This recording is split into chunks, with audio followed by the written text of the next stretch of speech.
ఏం తిరుపతి ఇలా వచ్చావేంటి? మన చిట్టి తల్లి గారు పెట్టి కొంప మునుగుతుందయ్యా.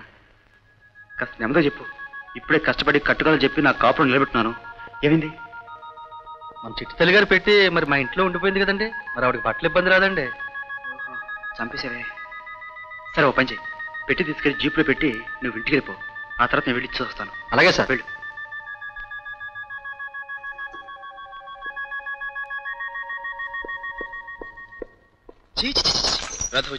ఏమిటండి డ్రైవర్ ఈవేళప్పుడు వచ్చాడు? ఏమున్నాయి గవర్నమెంట్ ఉద్యోగాలు. పగలలో గొడ్లో పని చేసుకుంటారు, రాత్రి ఇదిగో ఇలా చంపు తింటారు. అంటే మీరు ఇప్పుడు వెళ్ళాలా? తప్పదు కదా, ఫైల్స్ తెమ్మని ఆఫీసరు. ఎక్కడా ఏంటో. ఏమండి త్వరగా వచ్చేయండి. Thank you.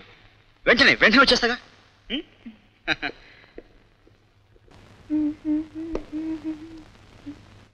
ఏమండాయ్ అప్పుడే నిద్రపోయారేంటండి? ఏమండాయ్ ఏమండాయ్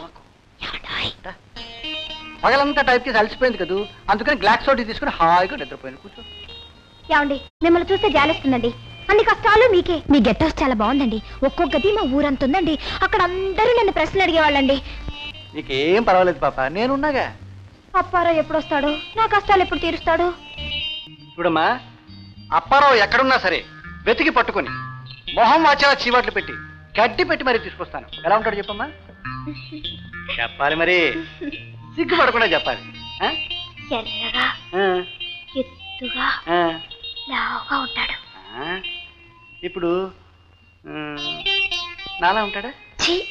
చాలా బాగుంటాడు. పొడుగ్గా ఉంటాడా పొట్టిగా ఉంటాడా? ఊరుకోండి, మొగుడు ఎక్కడైనా పెళ్ళం కంటే పొట్టిగా ఉంటాడా?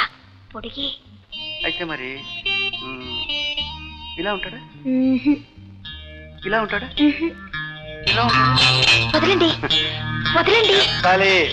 వదలమంటుంటే ఏమిటండి ఇది? నీకేం పర్వాలేదమ్మా. ఏమండి ఏమండి లేవండి, చూడండి ఏమండి, మీకు దండం పెడతాను, లేవండి. ఏం పర్వాలేదు. ఏమండి? చెప్పిన మాట వినాలదా? ఇదో పాప.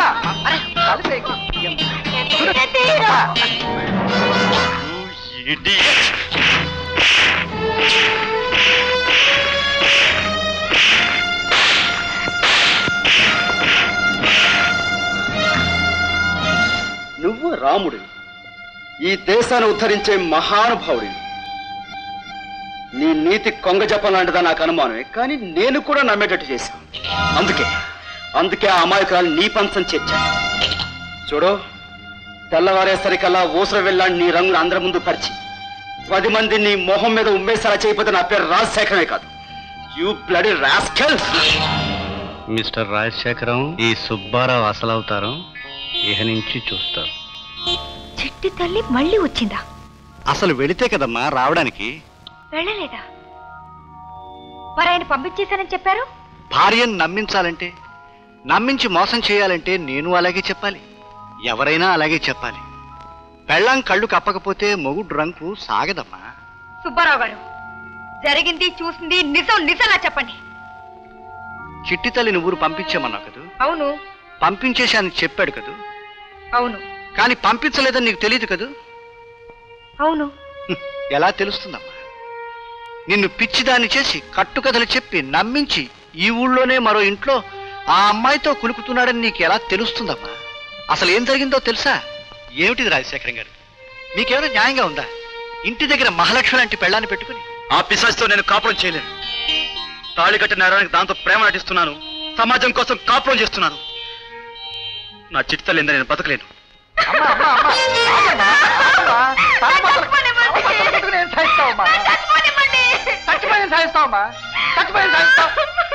అతను భర్త తెగించిన మనిషి, నీ జీవితం అతని చేతుల్లో ఉంది. ఆ విషయం ఆలోచించండి. రేపు పొద్దున్న నా గురించి వాళ్ళు కల్పించి చెప్పి నిన్ను మోసం చేయగల శక్తి సామర్థ్యాలు ఉన్న మనిషి. కట్టుకున్న దాన్ని ఎలా ఉన్నామని ఎప్పుడైనా అడిగాడా? ఆ ఉంచుకుని దాన్ని తీసుకుని గవర్నమెంట్ ఆసుపత్రికి వెళ్ళి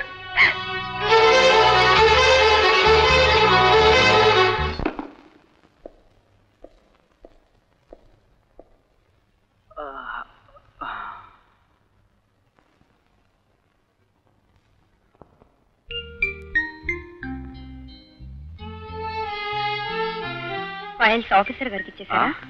ఏ ఫైల్స్? ఆ ఫైల్సా? ఇవ్వడం ఏంటి? తెల్లవారులు కూర్చోబెట్టి డిస్కషన్ పెట్టి చంపేశాడు. అరే ఇంటి దగ్గర మా ఆవిడ వెయిట్ చేస్తుంది వదలవయ్యా అంటే సత్యనారాయణ కాదంటాడే. నాకు భలే కోపం వచ్చిందిలే. వాళ్ళ ఆవిడే నిన్ను మరి మరి అడిగి చెప్పండి. అసలు దీనికి అంతటికి వాళ్ళ ఆవిడే కారణం. రోజు ఆయన పోరు పెట్టి చంపేస్తుంది. వాళ్ళ ఆవిడ పోరు తప్పించుకోవడం కోసం ఏదో వంక మమ్మల్ని పిలిపించి నసపెట్టి మా ప్రాణాలు తీసుకుంటాడు. అరే ఇంటి దగ్గర మా ఆవిడ ఎదురు చూస్తుంటుంది, వదలవయ్యా అంటే వినడే.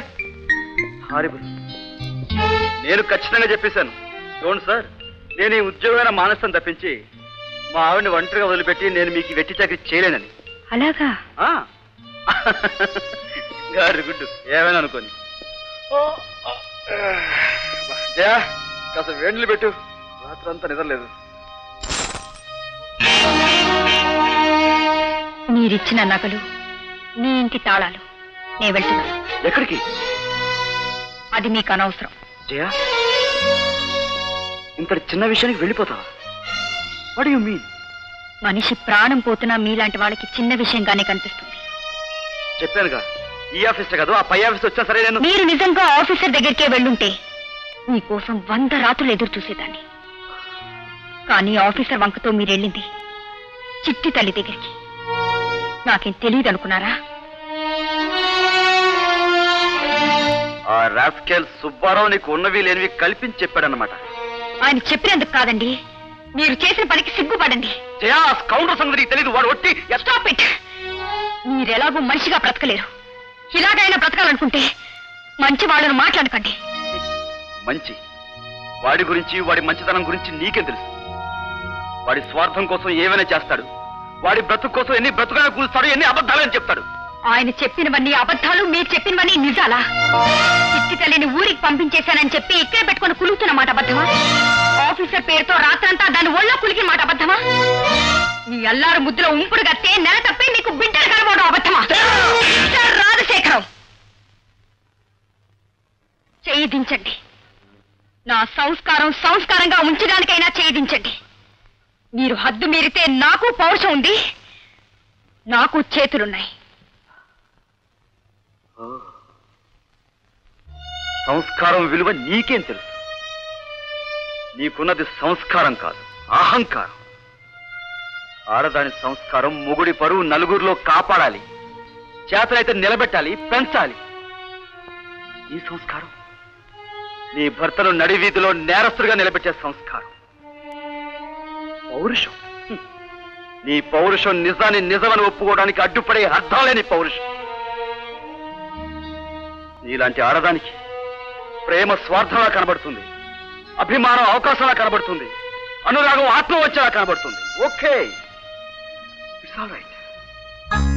చూడు, నీకు సంజాయిషి చెప్పుకోవాల్సిన అవసరం లేదు, గతి లేదు. నా మాట నమ్మితే అది నీ అదృష్టం, లేదా ఇప్పుడే ఈ క్షణమే బయటికి వెళ్ళిపోవచ్చు. మిస్సెస్ జయలక్ష్మి గారు. ఎక్కడికమ్మా?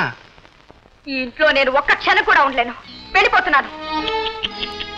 తప్పమ్మా. భర్త రోగైనా భోగైనా, చిరాకెత్తి యోగైనా రాక్షసుడైనా అతనితోనే భార్య జీవించాలి లేదా చావాలని అధర్వణ శాస్త్రంలో 6వ అధ్యాయంలో 16వ శ్లోకంలో చెప్పారు. సర్దుకుపోవాలి. ఒకరు కట్టిన చీర కట్టడం, ఒకరు ముట్టిన కూడు తినడం ఈ జయలక్ష్మికి అలవాట్లేదు. నువ్వు ఆగమ్మా. రాజశేఖరం గారు, నా మాట వినండి. రాజశేఖరం గారు, పచ్చని సంసారాన్ని కూల్చుకోకండి. మీ కాళ్ళు పట్టుకు బతిమాలుతాను. ఏమండి, కాళ్ళు పట్టుకొని నిలబెట్టాల్సినంత గొప్పదేం కాదు ఈ కాపురం. అమ్మా అమ్మా అమ్మా, నా మాట వినమ్మా. రాజశేఖరం గారి గురించి నువ్వు ఆలోచించాలి, నీ గురించి రాజశేఖరం గారు ఆలోచించాలి. మీ ఇద్దరూ ఆలోచిస్తే నాకు ఏ బాధ ఉండదు. అంతవరకు మాత్రం నువ్వు మా ఇంట్లోనే ఉండాలి. ఉండకపోతే నా మీద ఒట్టే. వెళ్ళమ్మా, మన ఇంట్లోకి వెళ్ళమ్మా, వెళ్ళమ్మా.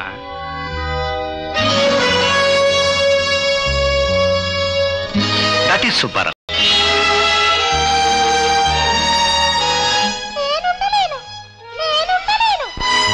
చూడమ్మా, మీ వాళ్ళ దృష్టిలో మీ ఆయన శ్రీరామచంద్రుడు, నువ్వు మొండిదానివి.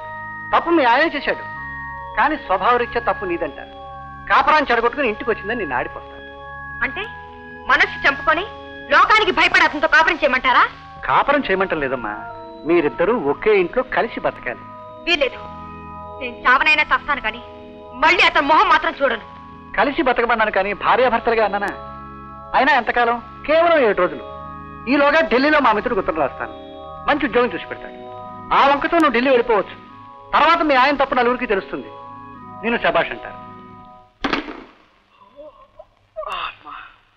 జయా, పేస్ట్ బ్రష్ పట్టరా.